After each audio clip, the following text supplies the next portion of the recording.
Bien, jóvenes, buenas tardes. Bienvenidos a nuestra novena sesión de puntaje NEM de este año. Como ustedes han visto ya en nuestra programación, lo que vamos a revisar hoy día es el segundo capítulo de la unidad de datos y azar, que corresponde a probabilidades. En particular, lo que vamos a ver hoy día es aprender técnicas de conteo, que son las herramientas más básicas para poder trabajar con el sistema de probabilidades que conocemos. Para entender esto, les recuerdo que ya llevamos un video anterior. El video anterior decía relación con las definiciones básicas, del tema de probabilidades. Teníamos que entender el vocabulario, las palabras que usábamos y los conceptos de probabilidad clásica. Particularmente, les quisiera pedir recordar siempre que probabilidad clásica es una proporción, una fracción. Sobre eso vamos a estar trabajando hoy día. Esa fracción de probabilidad clásica que habíamos definido en la sesión pasada como el número de casos de éxito, partido por el número de casos totales de un evento, es la base de lo que vamos a ver hoy día. Hoy día vamos a tener que aprender a contar cómo suceden los eventos, y de ahí el nombre. Así que, bienvenidos a nuestra novena sesión ahora de técnicas de conteo. La idea de técnicas de conteo es un capítulo completo. Nosotros estamos recién tocando lo que corresponde a segundo medio en la sesión de hoy día. Vamos a recorrer los 4 años de enseñanza media. Y lo que ustedes ven ahí en pantalla es el paquete completo del plan de estudios. Estamos en la segunda sesión, técnicas de conteo, y que va a constar de 2 sesiones. Hoy y el próximo lunes nos vamos a dedicar 2 semanas para aprender todas las técnicas de conteo. Para aquellos que ya sepan algo, que están recordando algo del colegio, lo que vamos a ver explícitamente hoy día corresponde a la parte de permutaciones y vamos a dejar combinaciones y variables de todo tipo para la próxima sesión.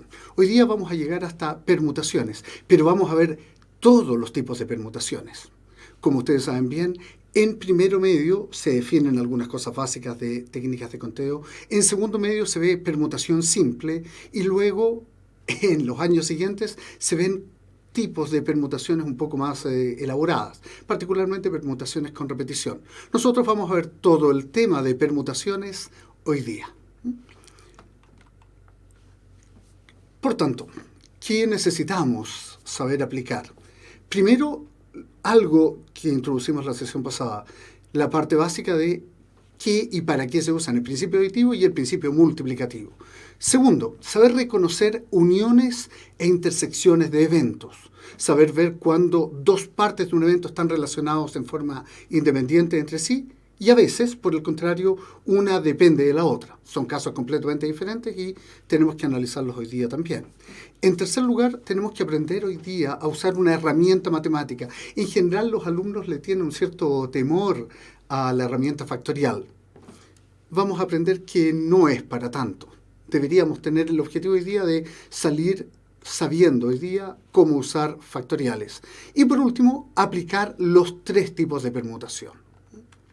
Así que partamos con las aplicaciones de probabilidades, como ustedes ven ahí, como imágenes simbólicas de qué es lo que tenemos que ver, tanto de teoría de juegos como de gráficos estadísticos.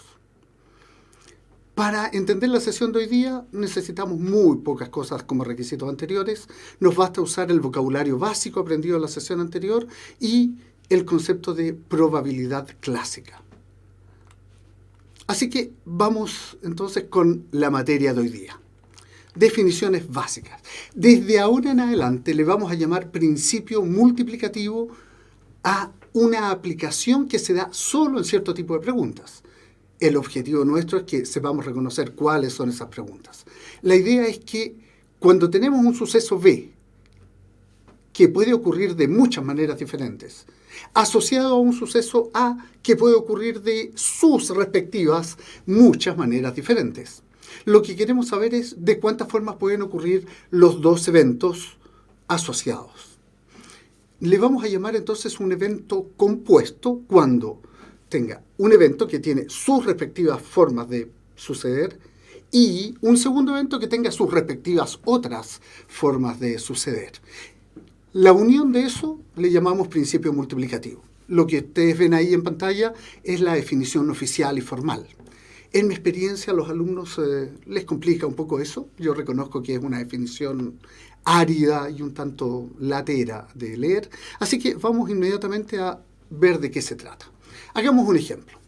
Ejemplo de principio multiplicativo. Juanito va a un restaurante donde hay dos tipos de entrada. Va a comer en un restaurante, quiere decir eso. Hay dos tipos de plato de entrada, tres tipos de platos de fondo principal y tres tipos de postres. La pregunta es, ¿de cuántas maneras puede alimentarse Juanito ese día en ese restaurante? ¿De cuántas maneras él puede combinar los tipos de entrada con los tipos de plato de fondo, con los tipos de postre? ¿De cuántas maneras él puede seleccionar lo que él va a comer entonces? Así que, primera cosa, cuando tenemos que usar este tipo de problemas, debemos generar el hábito de separarlo en eventos, en partes. Este joven va a comer en un restaurante, ese es el problema. Lo que nos estamos preguntando es cuántas combinaciones tiene para comer. Y lo que tenemos que revisar entonces es, en la práctica, de cuántas maneras puede él seleccionar cada una de sus opciones. Su primera opción, la voy a escribir por aquí, es la opción de tipos de entrada. Él tiene dos tipos de entrada. Él tiene tres platos de fondo y tiene tres postres. Lo relevante aquí, el truco que ustedes deben recordar siempre, es que cuando uno describe en la redacción de la pregunta cada evento, es muy importante poner atención a cómo une esos eventos. Hay dos maneras de hacerlo. En este caso, este joven va a ir a comer a ese restaurante y va a tener que comer su entrada y su plato de fondo y un postre. Esos y, al que le pongo tanto énfasis, son muy importantes. Cada vez que ustedes describan un evento asociado a otro con un y, cada vez que compongan dos o más eventos unidos con un y, en matemática, en la parte aritmética, vamos a transformar eso en una multiplicación. Y de ahí viene el principio multiplicativo. Así que en la práctica lo único que tenemos que hacer es decir que 2 por 3, que por tanto son 18 alternativas posibles que este señor tiene para ir a comer ese día. Eso salió de el primer evento, que eran dos tipos de entrada. El segundo evento, del cual él tenía que escoger uno de tres platos principales. Tres que acabo de escribir ahí. Y por último, tenía que escoger un postre de los tres postres disponibles. Como tenía que comer uno de cada uno de ellos, y repito, una entrada y un plato principal y un postre, ese y lo transformamos en una multiplicación y lo que en la práctica estamos haciendo es aplicando el principio multiplicativo. Para efectos prácticos, para efectos de pruebas, SIMSE y PSU, la recomendación es primero separar la pregunta en qué eventos contiene. Luego, preocuparse de cómo se relacionan esos eventos. Y todas las preguntas vienen con combinaciones de y o de o entre ellos. De manera que, en este caso, cuando las definiciones estaban dadas por un y, lo que hacíamos era multiplicar. Veamos un ejercicio de desarrollo. Al lanzar un dado y una moneda, ¿cuántos resultados diferentes se pueden obtener? Siguiendo con este hábito de enfrentar este tipo de preguntas, quisiera recomendarles, con mucho énfasis, separar en eventos. Aquí tenemos un primer evento que es lanzar el dado. Un segundo evento que es lanzar la moneda. Lo primero que me pregunto es si estos eventos son con un o con un i. Dado que la pregunta dice muy claramente que voy a lanzar un dado y una moneda, ojo con ese i, sé que el número que ponga acá va a ir multiplicado por el número que ponga acá. Y eso va a ser el resultado total de cuántas combinaciones diferentes voy a poder lograr entre lanzar un dado y lanzar una moneda. Por supuesto, como vimos en la sesión pasada, cada vez que hablamos hablamos de dados, quiero decir, estamos asumiendo que se trata de un dado hexagonal, regular y cúbico. Así que vamos a hablar de un dado que tiene 6 caras. Y una moneda que tiene 2 caras, solo me pueden dar entonces 12 combinaciones diferentes. Por supuesto, uno podría hacerlos con detalle. Por ejemplo, yo podría decir que en el dado me podría salir la cara número 1 y en la moneda me podría salir un sello. O bien que en el dado me salga la cara número 1 y en la moneda me salga una cara. Y ya tengo todas las posibilidades del dado con la cara número 1. Podría luego continuar con la cara número 2 y sello, y la cara número 2 con cara, y así.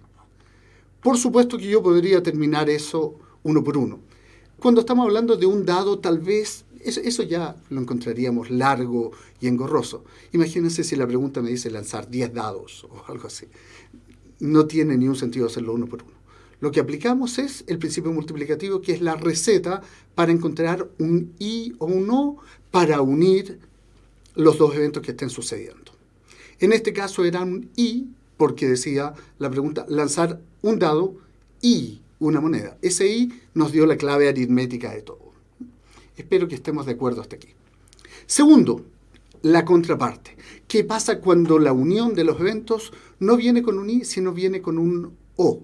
Puede suceder el evento A o el evento B. Puedo obtener uno de los resultados de un primer evento o los resultados de un segundo evento. Ese o que diferencia ambos lo vamos a aplicar con un más. Fíjense por favor entonces acá, donde tenemos que si puede ocurrir el evento compuesto A o B, la receta aritmética que vamos a usar es la posibilidad del signo más. Como siempre, esto que está ahí es la definición formal, es lo oficial y es lo que aparece en todos los libros oficiales académicos al respecto. Pero en términos prácticos, lo que necesitamos decir es un o. Lo que identificamos para usar el principio aditivo es un o. Y cuando identificamos un o, lo que hacemos es traducir eso en una suma. Esa es la receta. Hagamos un ejemplo. Florencia va a un restaurante y luego de comer la entrada y el plato principal le ofrecen dos opciones. La primera opción que tiene ella es comer un postre, pero de entre esos postres tiene 3 alternativas. Puede escoger frutillas, helado o un muffin. De postres tiene 3 alternativas. Pero la pregunta nos dice muy claramente, o bien, esta persona puede escoger, en vez de un postre, tomar una bebida caliente. Y dentro de las bebidas calientes tengo 2 opciones, té o café. La pregunta de fondo es obvia y trivial. ¿Cuántas opciones tiene esta persona para finalizar su comida? La señorita Florencia tiene 3 postres para escoger. O 2 bebidas calientes.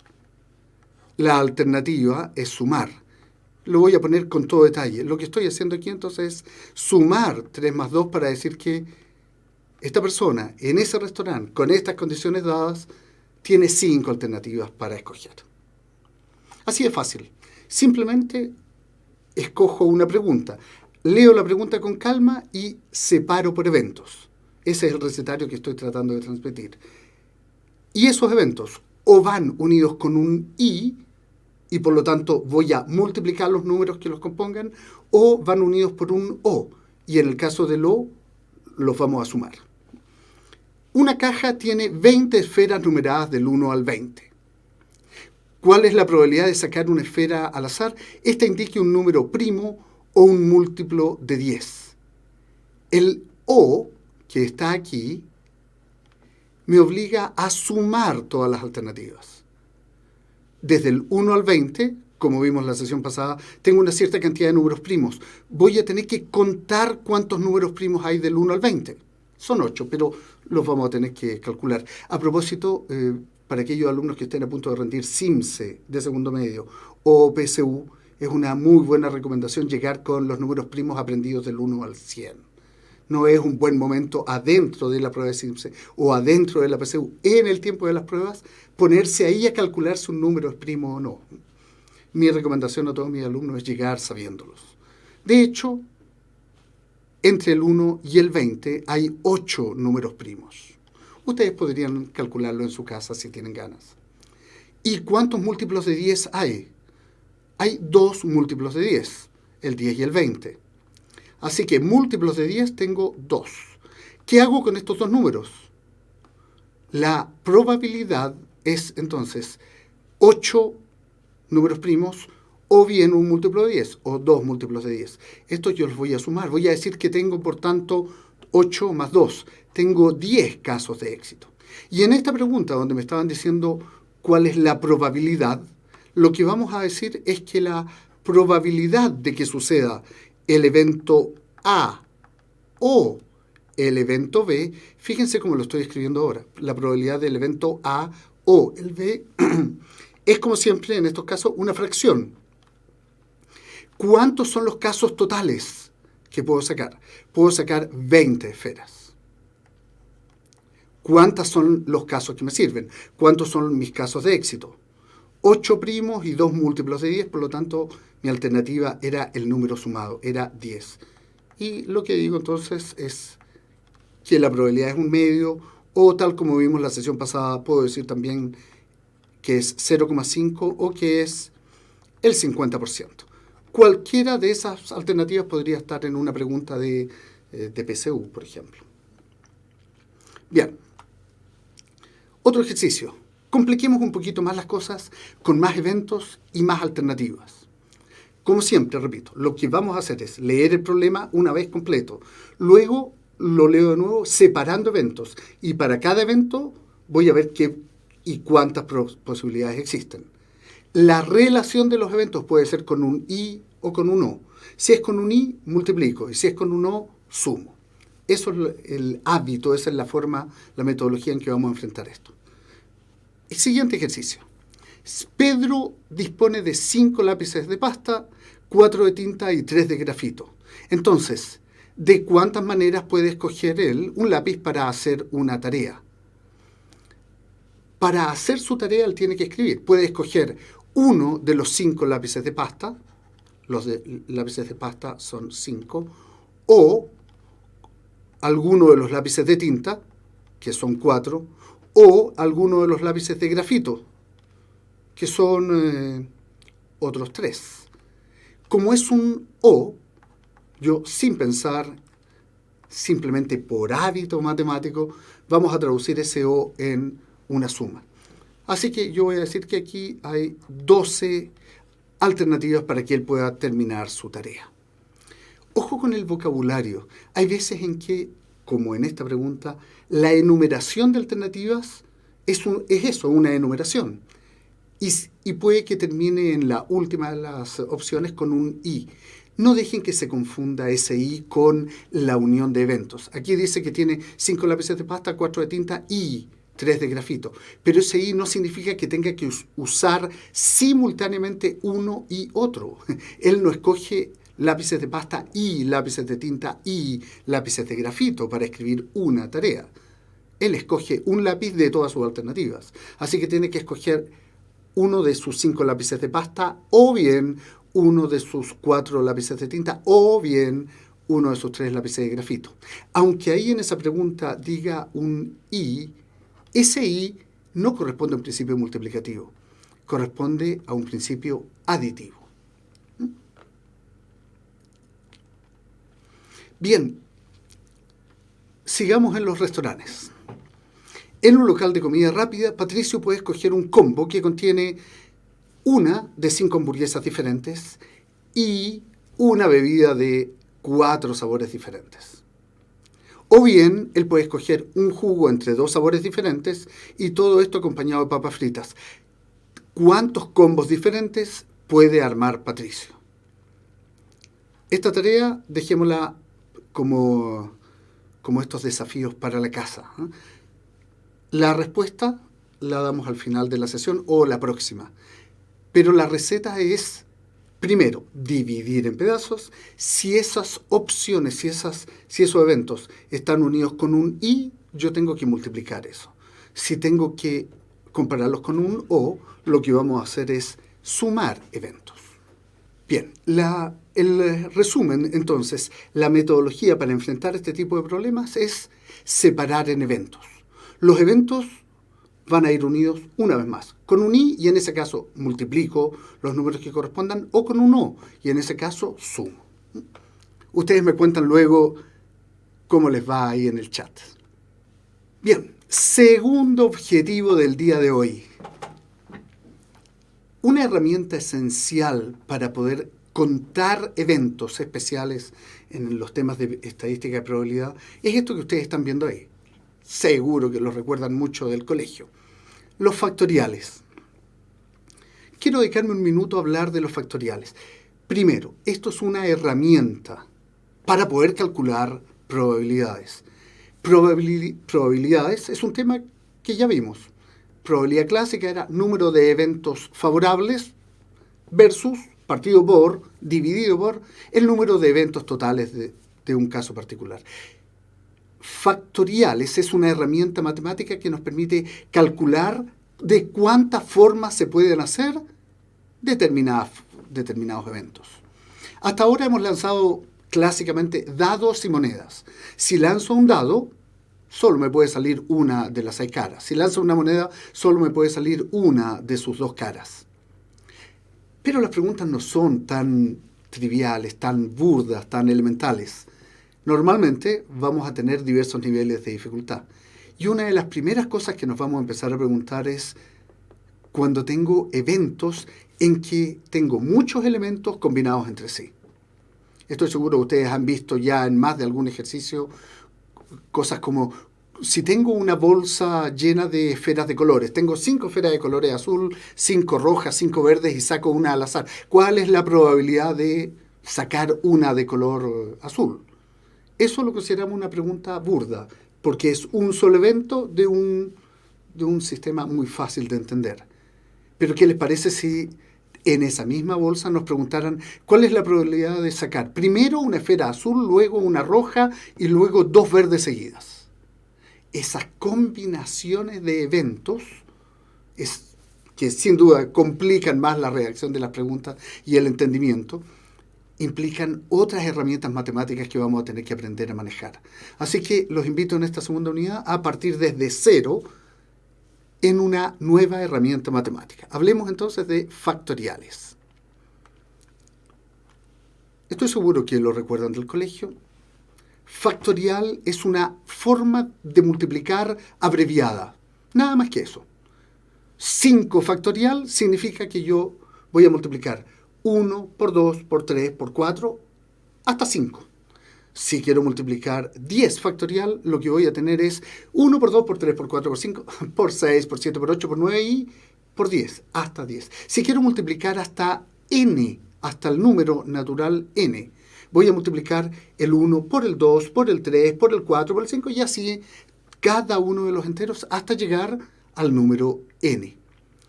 Así que fijémonos por favor en las definiciones formales. Si n es un número natural, por lo tanto es un número que nunca tiene decimales, es siempre positivo, etc. N es un número natural, ni siquiera vale el 0 ahí, como ustedes recordarán de su teoría de números, ¿no? N es un número entonces que puede partir desde 1 en adelante, tal como aparece aquí abajo. Le vamos a llamar factorial de n, factorial del número n, o simplemente n factorial a la multiplicación, al producto de los n primeros números naturales que correspondan a esa secuencia. Y lo vamos a anotar, como dice ahí, como n factorial. Así que, vamos viendo. Si tengo un 5 factorial, lo voy a interpretar como 1 por 2 por 3 por 4 por 5. Eso es simplemente 5 factorial. No me puedo saltar ningún número. Y si, claro, este fuera el número 5 millones, significaría multiplicar el 1 por el 2, por el 3, por el 4, hasta efectivamente el 5 millones. Veamos algunas propiedades de factoriales. En la PSU y en el CIMSE hay algunos números súper frecuentes. Así que aquí se los traje.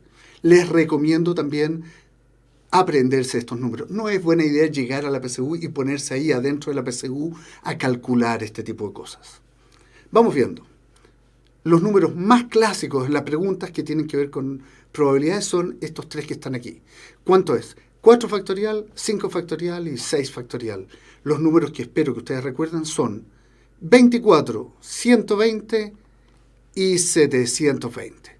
Eso corresponde a 4 factorial, 4 por 3 por 2 por 1, 5 factorial, 5 por 4 por 3 por 2 por 1, 6 factorial, 6 por 5 por 4 por 3 por 2 por 1. Algunas dudas. En general los alumnos, más de algún alumno se podría confundir si esto lo tengo que hacer desde el 1 al 6 o desde el 6 al 1. Y la respuesta es súper sencilla, como es una multiplicación es conmutativa, así que la combinación 1 por 2 por 3 por 4 por 5 por 6 es exactamente lo mismo que 6 por 5 por 4 por 3. No se confundan, es exactamente la misma cosa. Podrían aparecer ejercicios o libros o materia en el formato desde el 1 al 6 o desde el 6 al 1, tal como están acá. Son absolutamente equivalentes. Así que no se dejen confundir por eso. Acá algunas tareas especiales. Fíjense, por favor, 2 factorial, que es 1 por 2, el 3, que es 1 por 2 por 3, y así. Sin embargo, quiero llamar su atención aquí, en estos 2 casos especiales. Esto normalmente nos produce algún tipo de resquemores o se nos olvida. Hay algunas definiciones básicas. Las observaciones asociadas a los factoriales, entonces, tienen ciertas convenciones matemáticas. Algunas son axiomáticas, es decir, que simplemente se definen por axioma. Otras se pueden comprobar. En cualquier caso, esta es la receta. Lo que ustedes tienen ahí en pantalla es la receta que yo quisiera que todos ustedes recordaran para siempre. Primero, no hay factoriales de números negativos. Eso no está definido, no existe. Es un error matemático. Por lo tanto, decir cosas como ¿cuánto es el factorial de menos 5? La respuesta es, eso no existe. Simplemente ese número no está definido. Eso no. Entonces, simplemente esa E con la rayita arriba significa no existe. Y 2 definiciones axiomáticas. Cada vez que tengamos 0 factorial, el resultado es 1. Y el factorial de 1 es 1. Ambos, 0 factorial y 1 factorial, los vamos a definir como 1. En general, el 1 factorial a los alumnos no les complica mucho, para serles franco. Pero el 0 factorial es una complicación que los alumnos sufren muchas veces. Mi recomendación es simplemente no hagan más que recordar esto de memoria. No hay mucha inteligencia que aplicar, simplemente decir que 0 factorial desde ahora en adelante es 1 y punto. No hay necesidad, es axiomático, es una definición. No hay necesidad de tratar ni siquiera de demostrarlo para efectos de PSU. Aquellos de ustedes que quieran ser matemáticos, ingenieros y desde luego científicos basados en matemáticas, esto es una de las definiciones del primer mes de clase de ingeniería. Pero aquí, para efectos de las pruebas de SIMSE o de la PSU, la receta es simplemente recordarlo. Es 0 factorial es 1. Esta es también una definición que es más fácil de recordar en términos de números que verlo ahí como fórmula. Cuando se ve esta fórmula, ciertamente comprendo a todos aquellos alumnos que la ven y no quieren seguir viendo nada más de esto. Pero no es tan complicado. Fíjense que lo único que dice ahí es que si yo tengo un número, por ejemplo, 5 factorial, que por supuesto nosotros ya tenemos claro que es 1 por 2, por 3, por 4 y por 5. Bueno, lo que está diciendo esa fórmula ahí es que yo puedo tomar el 5 factorial y inmediatamente, y sin necesidad de demostración, decir que eso es 4 factorial, es decir, si esto era el 5, acá puse 1 menos. Eso es lo que está en esta parte. 4 factorial por el número 5. Toda esta tremenda fórmula que es bastante frecuente en muchos ejercicios y en más de alguna pregunta de aritmética de factoriales, lo único que me está diciendo es que si yo tengo aquí el 6 factorial, esto es lo mismo que 5 factorial por 6. Esto es todo lo que está escrito arriba. Es bastante sencillo después de todo. Básicamente lo que está diciendo es que si tengo un número, lo puedo descomponer en una multiplicación de dos números. El factorial de justo hasta el antecesor, justo hasta el número inmediatamente anterior, por el propio número. Así que 6 factorial era 5 factorial por 6. O este 5 factorial de aquí era 4 factorial por 5. Lo podemos ver claramente porque 5 factorial, que era toda esta secuencia, desde el 1 hasta el 5, yo lo puedo descomponer en 1 por 2 por 3 por 4 y todo eso por 5. Y claramente esto es 4 factorial por 5. Es decir, todo esto no es más que una forma frecuentemente preguntado, pero de un tema extremadamente obvio y fácil.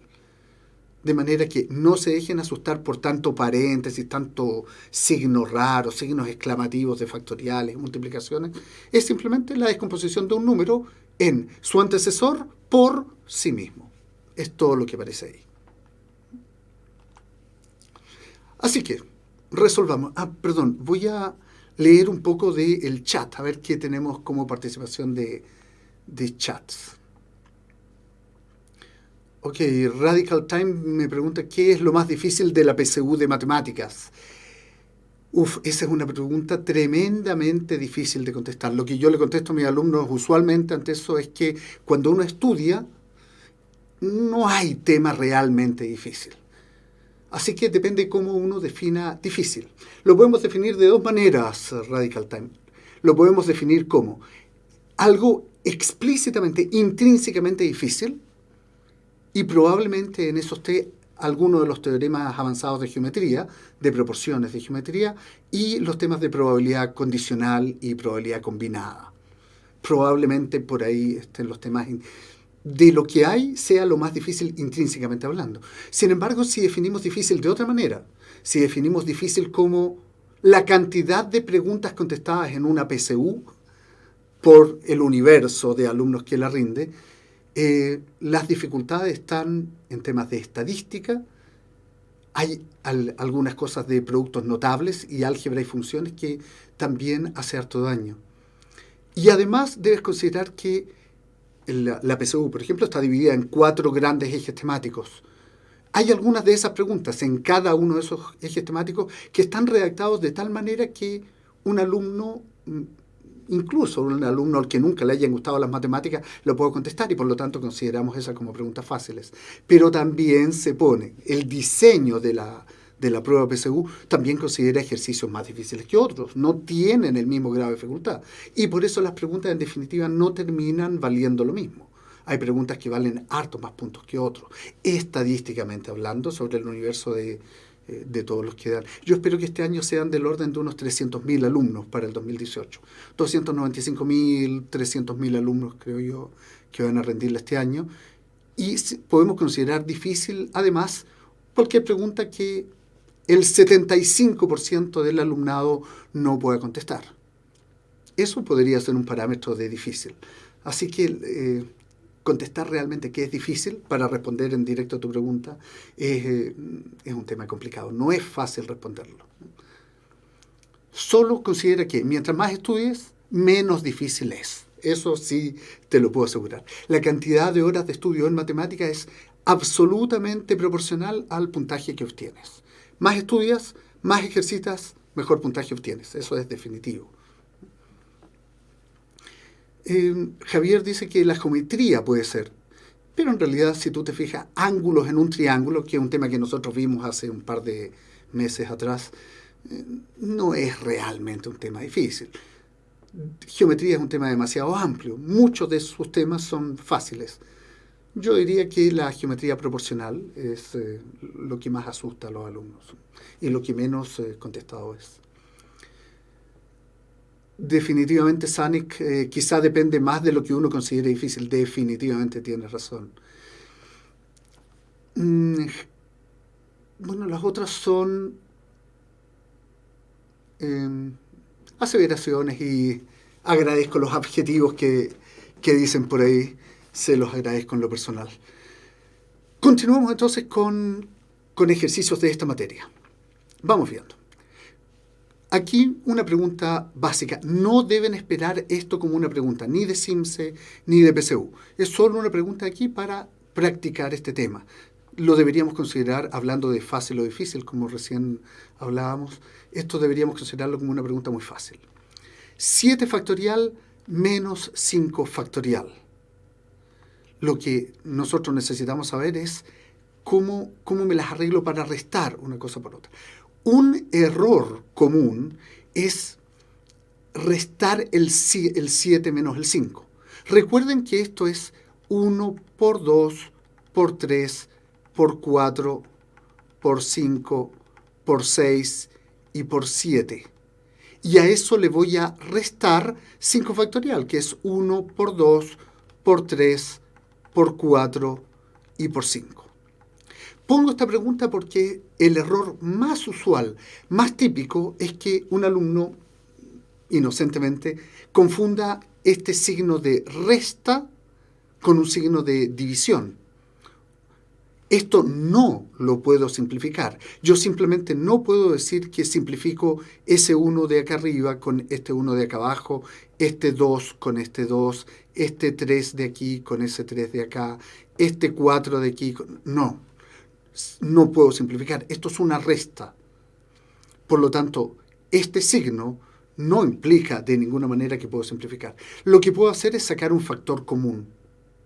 El factor común es decir que, dado que tanto en el 7 factorial, que era este número que está acá arriba, como en el 5 factorial, que es este número que está acá abajo, existen la misma combinación de números. Así que yo sí tengo derecho matemático a decir que de esta combinación voy a decir que esto es 5 factorial por... De este 7 factorial, si saco estos 5 primeros números afuera del paréntesis, me queda un 6 por 7, que es un 42. Y acá, ojo, si de este 5 factorial extraigo como factor común todos estos números que están multiplicados y los pongo afuera del paréntesis, no me queda un 0, no, acá me queda un 1. La respuesta en definitiva es que esto es 5 factorial por 41. Y no está ahí en las alternativas. Este es un ejercicio muy interesante. Salió en la PSU. Es un ejercicio muy interesante porque se necesita saber una serie de propiedades asociadas a esto. Fíjense, por favor. La pregunta es ¿cuál es el valor de una suma dividido, ahora sí, por su diferencia? Suma dividido por suma por diferencia, pero con una división entre medio. No puedo simplificar desde luego este 10 con este 10, ni este 9 con este 9, porque son partes proporcionales de una fracción. Ustedes de la parte de números y fracciones recordarán que no puedo simplificar por partes. Tengo que dividir el todo. Así que solo puedo recordar hasta ahora que un 10 factorial, que voy a anotar aquí, es la multiplicación del 1 por 2, por 3, por 4, por 5, por 6, por 7, por, lo voy a resumir, por 8, por 9 y por 10. El 9 factorial es lo mismo, pero por supuesto solo hasta el 9. 1 por 2, por 3, por 4, por 5, por 6, por 7, por 8 y por 9. De manera que cuando tengo que sumar estos dos números, 10 factorial más 9 factorial, lo que voy a darme cuenta es que si tengo que sumar todo esto más todo esto de acá abajo, en realidad lo que tengo ahí es una serie de nuevo, factores comunes. El factor común arriba es 9 factorial. En el numerador encontré que todos estos números están repetidos en el 9 factorial y en el 10 factorial. La única diferencia que en el 10 factorial están los 9 primeros y además por 10. Claro, es un 10 factorial.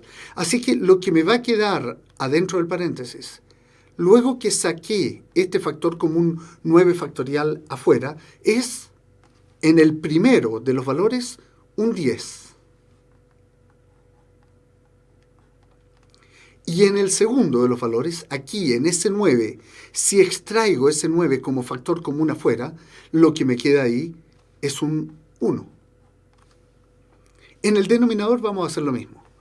Voy a tomar el denominador completo y voy a sacar un factor común hacia afuera. Voy a sacar un factor común 9 factorial. De manera que en el denominador me va a quedar un 9 factorial y una diferencia interna adentro de ese paréntesis. Ese 10 factorial era el 9 factorial por 10. Así que al sacar el 9 factorial afuera me queda solo el 10. Este 10 que está aquí, claro. Menos 9 factorial. Y ya nos quedó claro que cuando extraigo un factorial afuera, como cuando extraigo cualquier factor, lo que me queda dentro del paréntesis no es un 0, es un 1. Así que lo que me va a quedar es eso. Claramente este 9 factorial de arriba lo puedo simplificar con el 9 factorial de abajo. Nunca supe cuánto valía, cuánto era el valor numérico de 9 factorial y nunca lo necesité. No me importa, se simplificó. Lo que me queda arriba entonces es un 10 más 1 dividido por un 10 menos 1. Y esa es la respuesta que vamos a ir a buscar. Supongo que está claro entonces. Cuando me aparecen factoriales en estos ejercicios aritméticos, en sumas y en restas, solo puedo sacar factores comunes. Bien, sabiendo esto de factoriales, vamos a aplicar entonces nuestros temas. Primer problema de técnicas de conteo del día de hoy. Todo lo que hemos hecho en las dos primeras partes, primero definiendo principio aditivo y multiplicativo y luego definiendo la herramienta aritmética factorial, ahora juntamos todo eso en el primero de los temas que vamos a revisar. Son 7 los temas que tenemos que revisar como técnicas de conteo. Hoy día vamos a revisar los 3 primeros, los 3 tipos de permutaciones. Combinaciones, variaciones y arreglos los vamos a dejar para la próxima sesión. Son más largos y más complicados. Partamos por esto hoy día. Vamos a definir permutaciones, entonces. Le vamos a llamar permutación a cada una de las posibles diferentes ordenaciones que se pueden hacer con elementos. Así que si yo tengo 5 elementos, lo que me pregunto es ¿de cuántas maneras puedo ordenar esos 5 elementos? Las cantidades de ordenaciones de esos 5 elementos es lo que nosotros desde ahora en adelante le vamos a llamar una permutación. Lo relevante, lo que no podemos olvidar, es que en una permutación lo esencial, lo clave de la pregunta que tenemos que revisar es si importa o no nos importa el orden de esos elementos. Y el tema es que si sí nos importa, eso es una permutación y vamos a tener que solucionarlo como permutaciones. Y vamos a usar fórmulas especiales para ello. Si la respuesta es que no nos interesa el orden, eso no es una permutación y usaremos otra metodología, otra fórmula en definitiva. A propósito, todas esas fórmulas con y sin permutación usan factoriales, así que tenemos que tenerlo súper claro. Vamos a algo más práctico. Una permutación, entonces, es de cuántas maneras puedo ordenar una cierta cantidad de elementos. Y segundo, esos elementos sí me importa el orden en que quedan ordenados. Primera definición del día. De los 3 tipos de permutaciones que vamos a ver, esta es la primera. Le llamamos permutación simple. Muchas veces simplemente lo resumimos como permutación.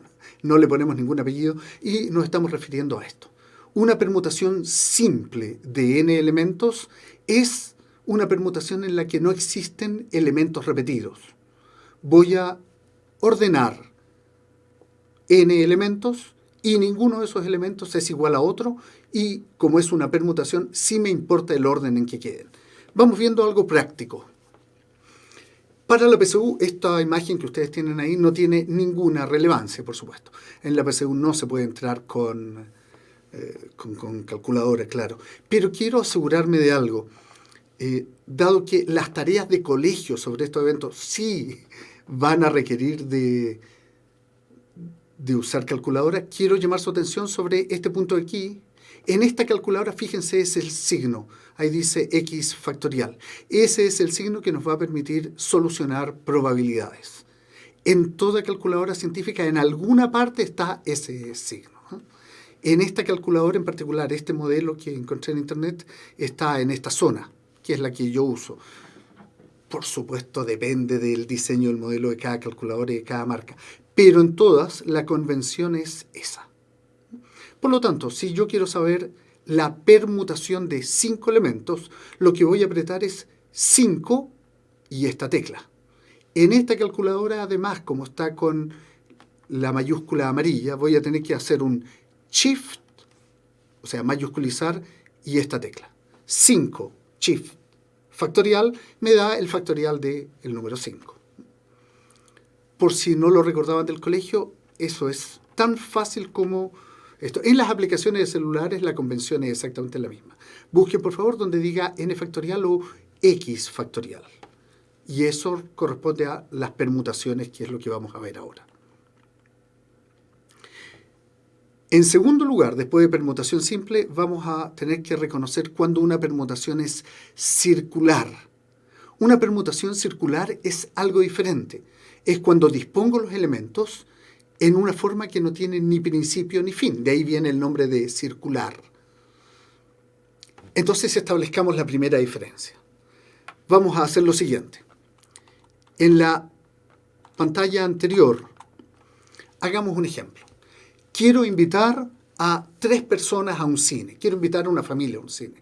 Esa familia, para efectos de este ejemplo, es un papá, una mamá y un hijo. Una permutación, o averiguar cuántas permutaciones hay para estos 3 elementos, es una pregunta en que simplemente me están preguntando de cuántas maneras diferentes puedo sentar a un papá, a una mamá y a un hijo en 3 sillas. Eso es todo. Por supuesto, lo puedo sentar como papá, mamá, hijo. Puedo poner al hijo al medio y que me quede papá, hijo, mamá. O la mamá en el primer asiento, el hijo luego y el papá.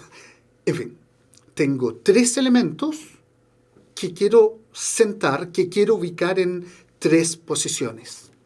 Lo que vimos ahí entonces es que, como son elementos diferentes, no hay 2 papás en esta familia, no hay 2 mamás en esta familia. Hay un papá, una mamá y un hijo. No hay ningún elemento repetido en términos matemáticos y por lo tanto lo que usamos es la fórmula de permutación simple. Y la fórmula de permutación simple es la más simple de todas las fórmulas que hay aquí. Si tengo 3 elementos, la cantidad de formas en que puedo sentar a esas 3 personas en esas 3 sillas es 3 factorial, que como ustedes recordarán voy a tener que multiplicar 1 por 2 por 3. Y yo les recomendé que ni siquiera hicieran la aritmética de esto, sino que simplemente fuera más fácil decir 6. Hay 6 formas posibles en que puedo sentar a un papá, a una mamá y a un hijo en 3 sillas. Una receta que no aparece en los libros, pero que me gustaría transmitírsela, un efecto mnemotécnico. Se trata de una permutación cuando yo tengo la misma cantidad de elementos para ubicar en la misma cantidad de posiciones. En este caso tenía 3 integrantes de una familia, eran 3 personas que quería sentar en 3 sillas. 3 personas en 3 sillas, eso necesariamente es una permutación. Y la fórmula es n factorial.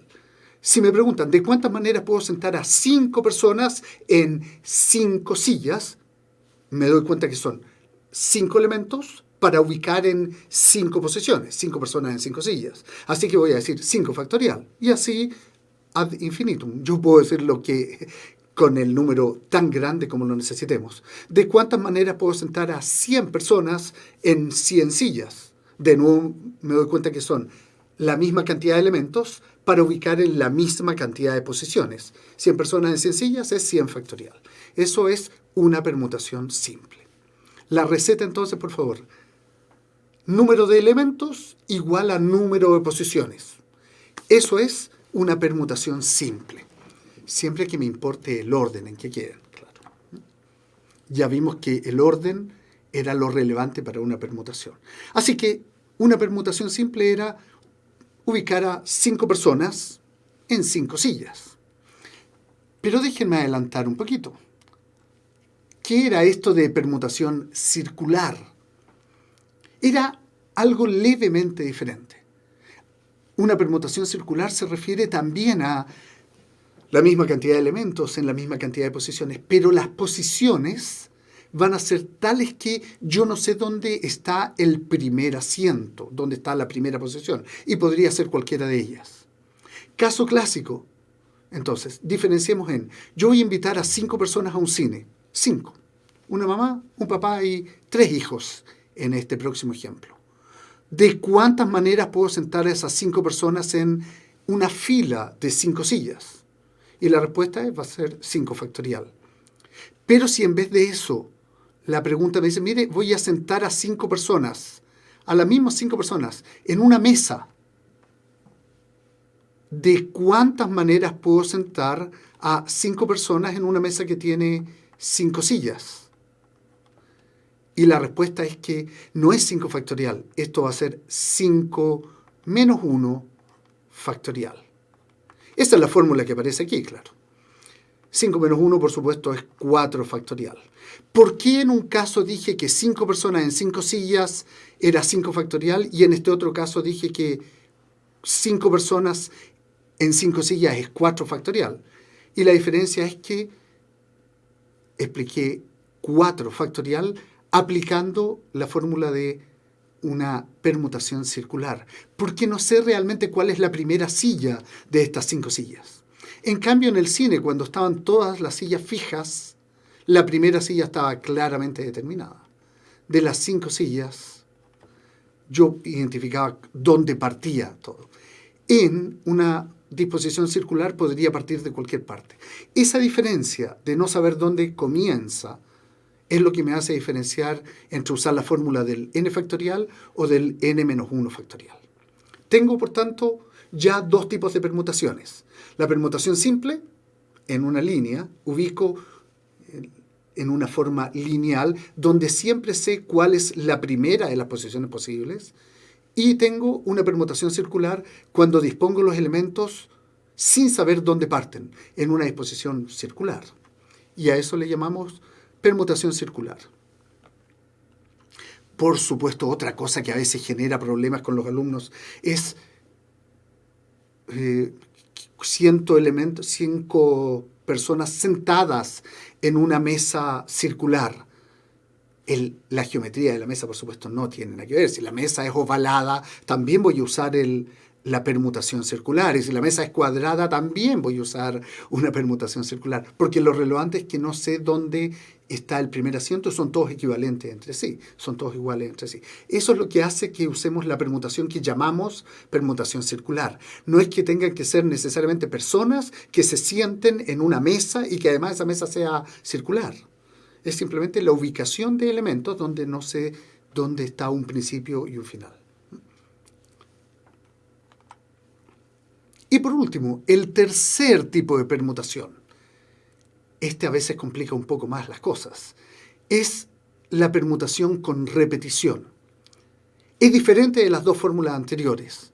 Y se trata de lo siguiente, una permutación con repetición, que es la razón para aplicar la fórmula que ustedes ven ahí. Es cuando hay ciertos elementos que están repetidos y que me resultan, por tanto, indistinguibles entre sí, cuando no sé cuál es cuál. Vamos a aplicar explícitamente ejemplos. Vamos viendo. Ejercicio 1. ¿De cuántas maneras se pueden ubicar 5 autos en una fila en un estacionamiento? Son 5 autos, son 5 elementos diferentes. Un auto en un estacionamiento no está repetido. Tengo 5 autos que son 5 elementos diferentes entre sí. Y además los voy a poner en fila. Por lo tanto, la respuesta simplemente es 5 factorial.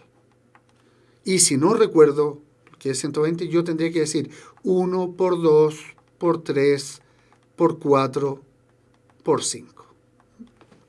Si tienen que multiplicar, a propósito, una sugerencia más, Si por algún motivo no recuerdan un número y tienen que calcular un factorial y hacerlo a mano, partan del número más grande hacia el chico.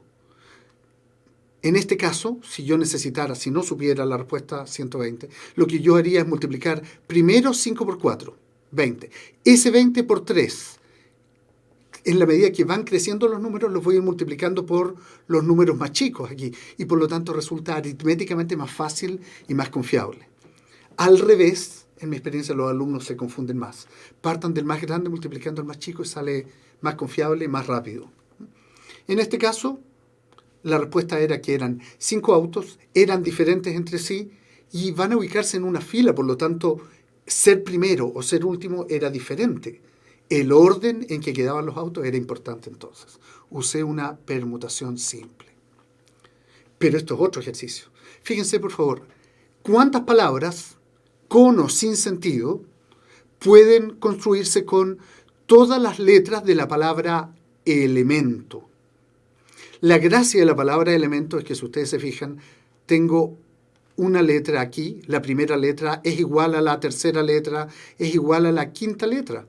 La letra E está repetida 3 veces. Por tanto, yo no sé reconocer si armo una palabra y de repente me aparece una letra E. Por ejemplo, la más fácil de las alternativas, una combinación que parta con las 3 letras E y por lo tanto después esté la M, la N, la T y la O. Lo que hice fue ordenar las E al principio. Tengo muchas maneras de ordenar estas letras. He decidido probar, tentar suerte con esta. Lo que quiero decir es, cuando pongo estas 3 aquí, esas son indistinguibles. Por lo tanto, yo no sé si esta E era realmente la que estaba en el primer lugar, en el tercer lugar o en el quinto lugar de la palabra original. Por lo tanto, uso una fórmula en que dé cuenta que hay un elemento repetido 3 veces en la palabra elemento. La fórmula para eso es una fracción, como ustedes vieron en la diapositiva, un par de diapositivas anteriores. Voy a contar cuántas letras en total tengo. 1, 2, 3, 4, 5, 6, 7, 8. La palabra elemento conté una por una, 8 letras. Así que voy a poner arriba 8 factorial. Pero tengo que descontar los elementos repetidos. El elemento repetido en este caso es la letra E. Y por lo tanto, tengo 3 elementos repetidos a descontar. En aritmética de probabilidades se descuenta dividiendo. Así que el resultado resulta, en definitiva, 8 factorial dividido por 3 factorial. Lo de arriba corresponde a el factorial de la permutación de todos los elementos posibles. Y el de abajo corresponde a los elementos repetidos. Otro ejercicio. ¿De cuántas maneras diferentes se puede sentar a una familia de 7 integrantes alrededor de una mesa circular? De nuevo, esta pregunta es muy burda. No esperen una pregunta así ni en la PSU ni en el SIMS. Es solo para acostumbrarnos al vocabulario. Si hay 7 integrantes, lo que vamos a decir es que es una disposición circular y por lo tanto la fórmula es 7 menos 1 factorial, lo cual es 6 factorial. En particular en la PSU, la mayoría de las veces ni siquiera es necesario calcular que 6 factorial es el número intrínseco, ¿no? Ni siquiera necesito multiplicarlo. 5 factorial, 6 factorial, 7 factorial, 120, 720. Ni siquiera necesito calcular eso.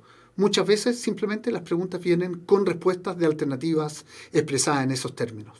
Así que en este caso vamos a marcar C como alternativa sin siquiera haber calculado cuánto realmente era 6 factorial. 720 en todo caso. Las preguntas pueden irse complicando un poquitín más. Vamos viendo. ¿De cuántas maneras diferentes se pueden ordenar en un estante lineal? O sea, me están hablando de una sola disposición en fila. 4 libros de matemáticas. 4 libros de matemáticas. 5 libros de biología. 3 libros de historia. Pero en esta pregunta me dice, mire, los libros de cada asignatura tienen que estar siempre juntos. No me los puede desordenar. Acá tengo una complicación de eventos.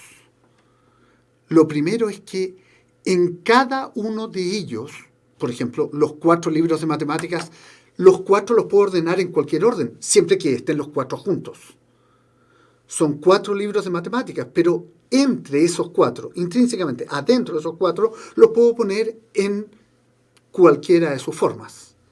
¿De cuántas formas puedo ordenar esos 4 libros de matemáticas? Y la respuesta es que son 4 elementos para ubicar en 4 posiciones. Así que voy a decir que esos 4 libros de matemática se pueden ordenar de 4 factorial maneras de hacerlo. 1 por 2, por 3, por 4. De 24 formas diferentes puedo ordenar solo esos libros de matemática.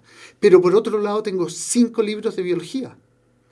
Esos respectivos 5 libros de biología es 5 factorial. Porque cada uno de esos 5 libros los puedo poner, mientras estén juntos, en cualquier orden. ¿De cuántas maneras puedo ordenar 5 libros en 5 posiciones? Y la respuesta es 125 factorial. Que por ahora ni siquiera necesito calcular el número, ¿no? Lo dejo expresado. El mismo concepto aplico para los 3 libros de historia. Para hacerla cortita, voy a poner 3 factorial. Eso implica las formas en que se pueden ordenar 3 libros de historia. 3 factorial. Hay 6 maneras de hacerlo. Pero la pregunta no está terminada. Resulta que esto eran 3 eventos. Tengo que ordenar los libros de matemática, los libros de biología y los libros de historia. Tengo 3 grupos. Si ustedes se fijan, esto es como si fuera un grupo, esto es otro grupo y esto es otro grupo más. ¿De cuántas maneras puedo ordenar además estos 3 grupos entre sí? Me refiero a que debemos dar cuenta aritmética de que está claro que los libros de matemáticas tienen que estar juntos, los de biología respectivamente juntos, los de historia juntos. Pero podría tener primero los de historia, luego los de biología, luego los de matemática, o los de matemática, luego los de historia, luego los de biología. En fin, ¿cuántas combinaciones de grupos tengo? Y la respuesta es que como son 3 grupos, tengo a su vez extra a todo lo anterior 3 factorial formas de ordenarlos. Ya tengo todos los elementos necesarios. He dado cuenta de cuántas formas se pueden ordenar. Los 4 libros de matemáticas, los 5 libros de biología, los 3 de historia y además los 3 grupos que están trabajando entre sí. La pregunta siguiente es, bueno, ¿y ahora qué hago entre ellos? Y la respuesta es que, como habíamos visto hace unos minutos atrás, estos eventos hay que separarlos para componerlos. Este evento es un evento compuesto. Tengo que ordenar en ese instante los libros de matemática y los libros de biología y los libros de historia. Pongo énfasis en el y. Ese y es una multiplicación. Aplico el principio multiplicativo y la respuesta final va a ser 4 factorial por 5 factorial por 3 factorial por 3 factorial. Normalmente la alternativa va a estar expresada así. Es muy poco probable que además me pidan poner los números explícitos, el cálculo decimal del número. En el chat veamos si hay alguna frase que nos pueda interesar. Veo conversaciones entre alumnos. Bien, gracias por participar todos. Alguien por ahí, Lucho GG, me pregunta si va a seguir dando clases de probabilidad. Sí, en el principio del video viste la programación durante las próximas... Son 8 sesiones en total. Esta es la segunda.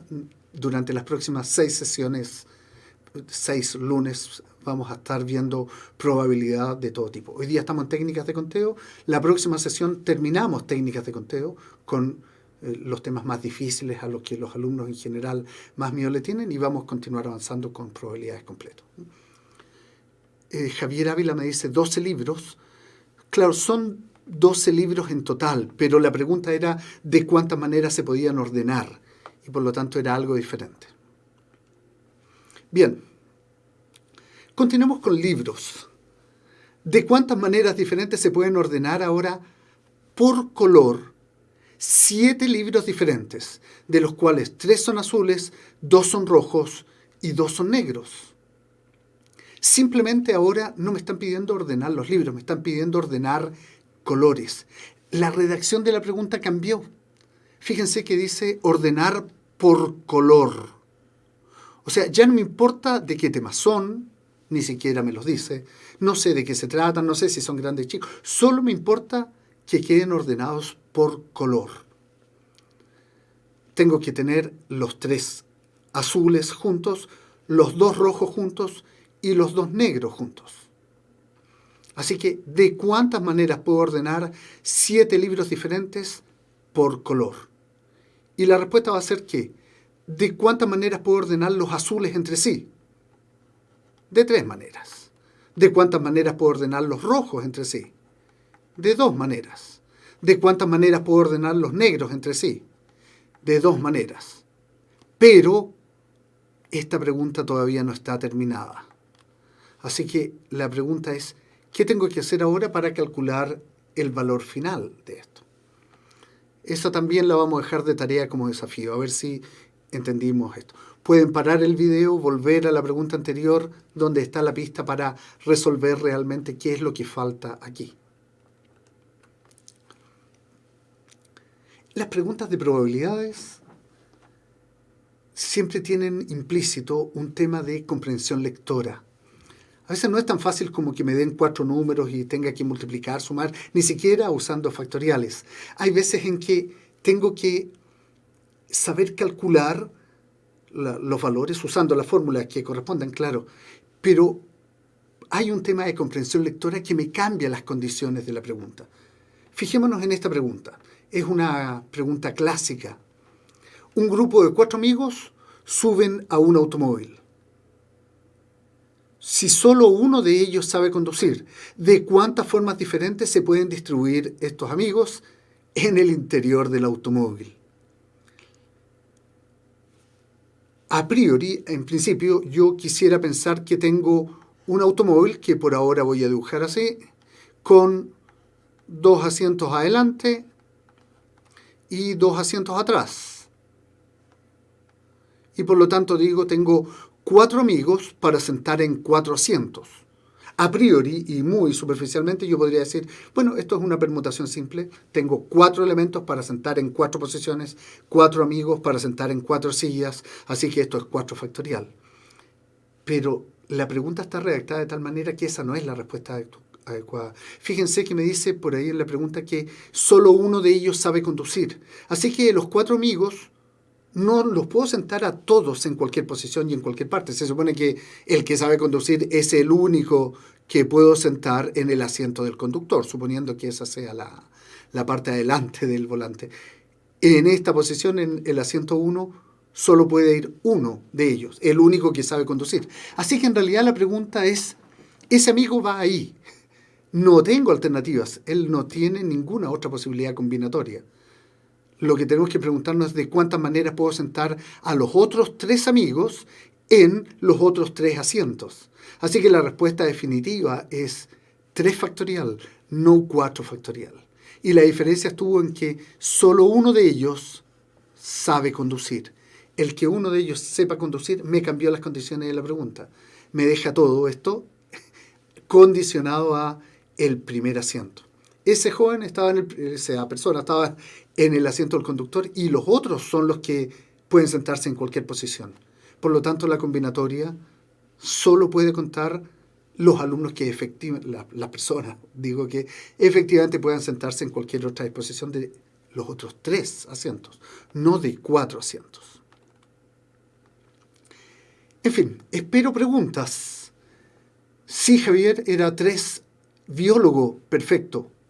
3 factorial, Sfiria, Chile, 3, porque un elemento ya es fijo, es exactamente lo que hay que contestar. Y Fredson me dice 6. Sí, Fredson, pero sin ese signo de interrogación que estás poniendo ahí en el chat, como preguntando si era 6. Lo dijiste perfecto, era 6. Es 3 factorial, que a estas alturas ya sabemos de memoria, es 6. Bien, ¿hay alguna duda al respecto? ¿Hay alguna pregunta en que crean ustedes que pueda ayudarles? Bien, entonces, jóvenes, Fernando Suárez. Sí, Fernando, espero tu pregunta. Tómate todo el tiempo que necesites. Estamos esperando. Solo mi recomendación y mi recuerdo es, la próxima sesión continuamos con esto. Hay que saber esto para entender y no tener problemas en las combinaciones y variaciones, que es el tema que vamos a ver en la próxima sesión. Créanme, es un tema que produce más complicaciones, que tiene redacciones un tanto más complejas, así que necesitamos no solo matemática y fórmulas, necesitamos además comprensión lectora. En definitiva, de las 7 fórmulas que vamos a usar para aprender cualquier técnica de conteo, al día de hoy, como objetivo, tenemos 3 ya conocidas. Mientras Fernando escoge su pregunta, les quiero recordar. N factorial es la fórmula para calcular cuando tengo una permutación simple. N-1 cuando la permutación es circular y no sé cuál es la primera posición donde la vamos a ordenar. Y en tercer lugar, n factorial dividido por cada cantidad de elementos repetidos. Por ejemplo, cuando pusimos que había un color repetido, yo puedo dividir por la cantidad de colores, ¿no? Así que estas 3 fórmulas son las de hoy día. Permutación simple, permutación circular y permutación con elementos que se repiten, que son indistinguibles entre sí. Casos clásicos es de cuántas maneras puedo escribir palabras que tengan o no tengan sentido con las letras de la palabra matemáticas. Y en el caso de, si escribo matemáticas, ustedes se van a dar cuenta que tengo varios conjuntos de elementos repetidos. Matemáticas. Así que la última pregunta, comentando. ¿De cuántas maneras diferentes, cuántas palabras diferentes puedo formar con o sin sentido con las letras de la palabra matemáticas? Me doy cuenta que matemáticas tiene 11 letras en total. Son 11 letras. Pero fíjense, la letra M la tengo repetida 2 veces. La letra A la tengo repetida 3 veces. La letra T la tengo repetida 2 veces. Y ninguna otra. Por lo tanto, la respuesta a esta pregunta es que va a ser 11 factorial dividido por todos los elementos repetidos multiplicados entre sí. Matemáticas tenía 2 M's, así que pongo 2 factorial, esos corresponden a las M's repetidas, por 3 factorial, que es lo que corresponde a las A's repetidas. Las T's repetidas son otras 2, así que vuelvo a multiplicar eso en el divisor por 2 factorial. Esas corresponden a la letra T. Y no hay más letras repetidas, así que con eso me quedo. Si hubiesen más, bueno, tendré que seguir agregando aquí en el denominador factoriales de cuántas veces repetidas se encuentra cada uno de esos elementos. Así que el objetivo de hoy día es, repito, permutación simple, permutación circular y permutación con elementos repetidos. A estas alturas ya hay más preguntas en el chat, así que las vamos a contestar y con eso terminamos la sesión de hoy día. Javier pregunta, profe, ¿esta materia sale en la PSU? Sí, Javier, sale en la PSU y de hecho probabilidades es de todas las materias, de los 4 ejes temáticos de la PSU, es el que más está aumentando su cantidad de preguntas. Hace unos 10, 12 años atrás la cantidad de preguntas de probabilidad era pequeñísima y algunos años antes de eso no salía ninguna. Cada vez están saliendo más. De hecho, probabilidad es uno de los temas relevantes. Se considera un contenido mínimo obligatorio para todo alumno en esta época. Otros temas, por ejemplo, logaritmos. Hace 20 años atrás teníamos 10, 12 preguntas de logaritmos en la prueba correspondiente. Ahora, el año pasado salió una. Los temas van variando de acuerdo a las necesidades de los tiempos, claro. Antes que existieran las calculadoras, habían unos aparatos que se llamaban reglas de cálculo, te lo cuento como anécdota. Las reglas de cálculo era lo que sustituía a nuestras actuales calculadoras. Era un dispositivo muy ingenioso que estaba basado en logaritmos. Para sumar 1830 más 5225 o para multiplicar 513 por 8350, tenía que usar la regla de cálculo, transformar esos números originales a logaritmos, sumar en la regla logaritmos y devolver los números decimales. Para usar esa regla, como tú te darás cuenta, era absolutamente imprescindible manejar logaritmos al revés y al derecho. Hoy día eso no tiene ni un sentido, claro. Así que hoy día se pregunta logaritmos como un tema más. No tiene la relevancia que tenía hace mucho tiempo. Sin embargo, probabilidades es de los temas que va aumentando su relevancia académica. Así que no solo sale, sino que es el tema que más va aumentando su frecuencia de preguntas. Espero habértela respondido. Bien,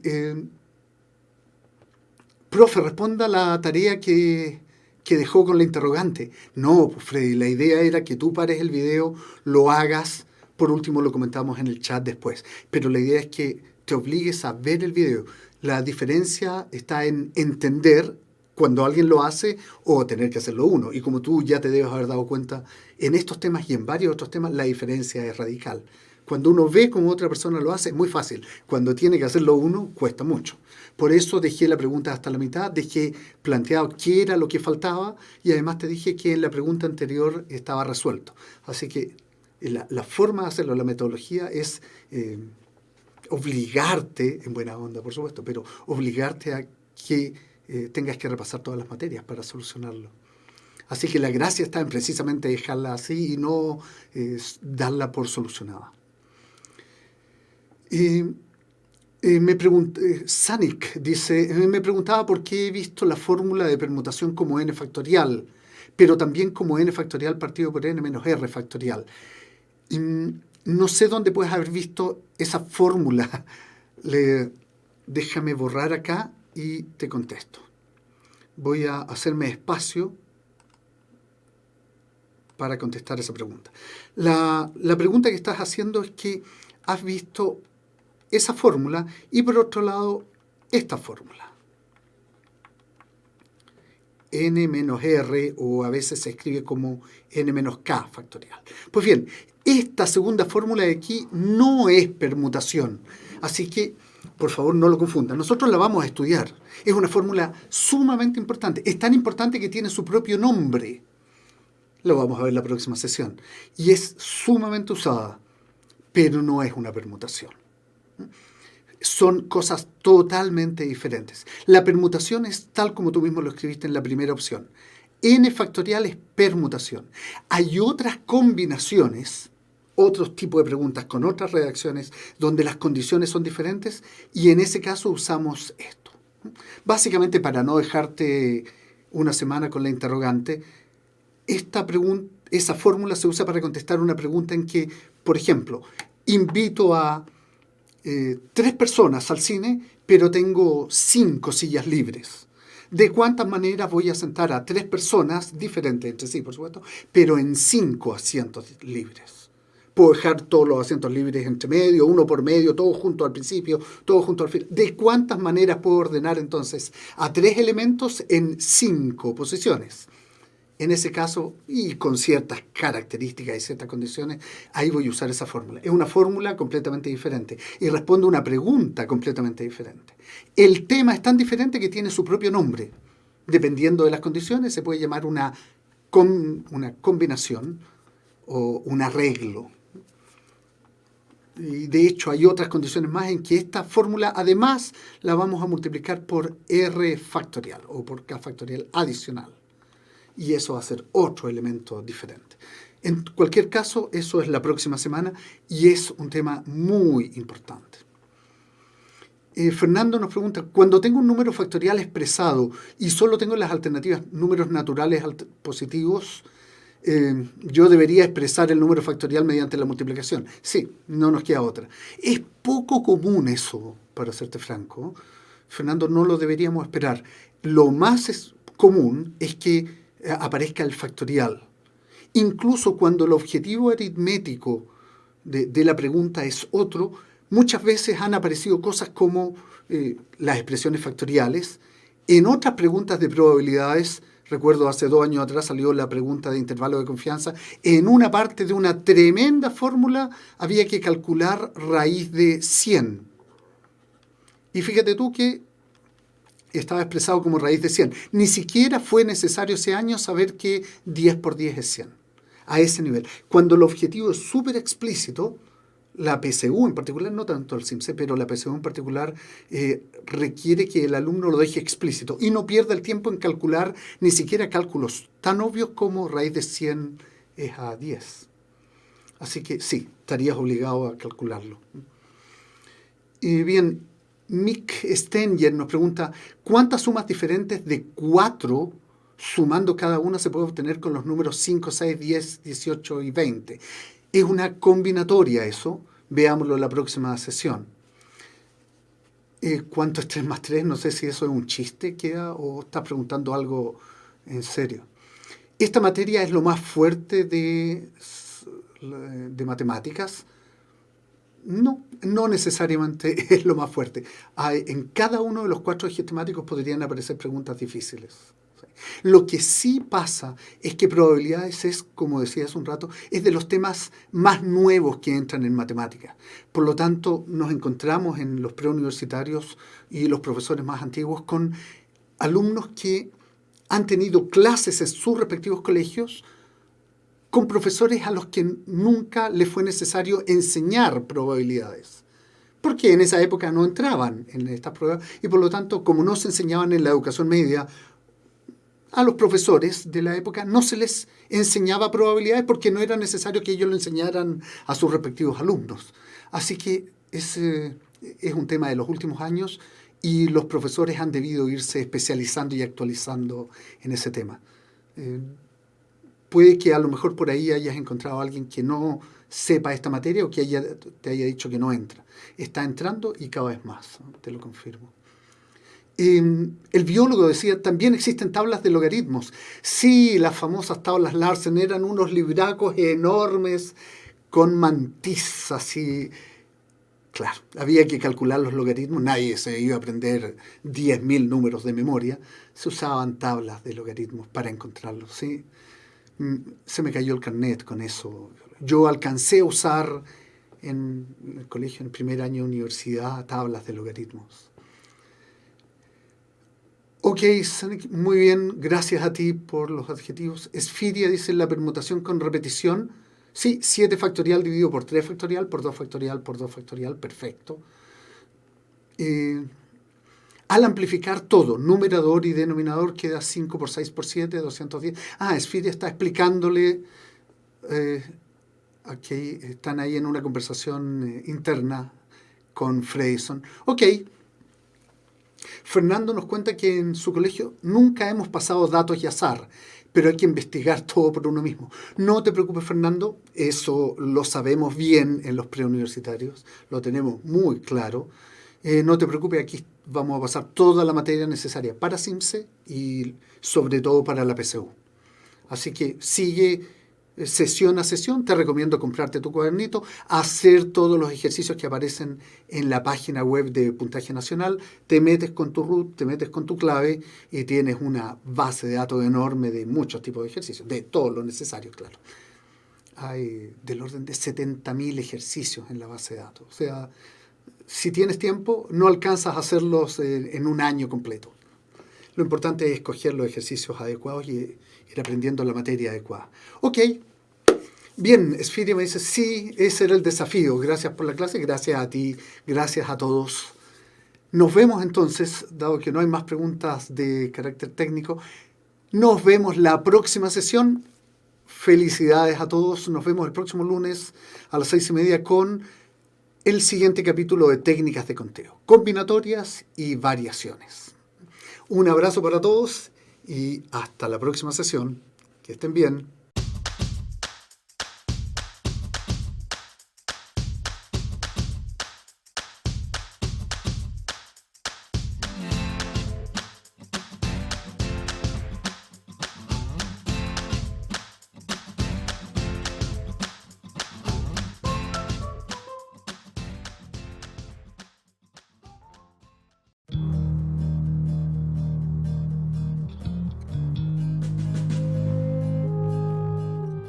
Somos la Universidad de un legado.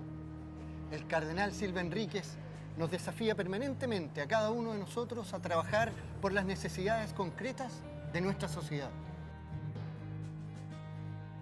En esta universidad el modelo de formación tiene un sello distintivo. Nosotros queremos formar buenos profesionales, pero también ciudadanos responsables y comprometidos con la sociedad.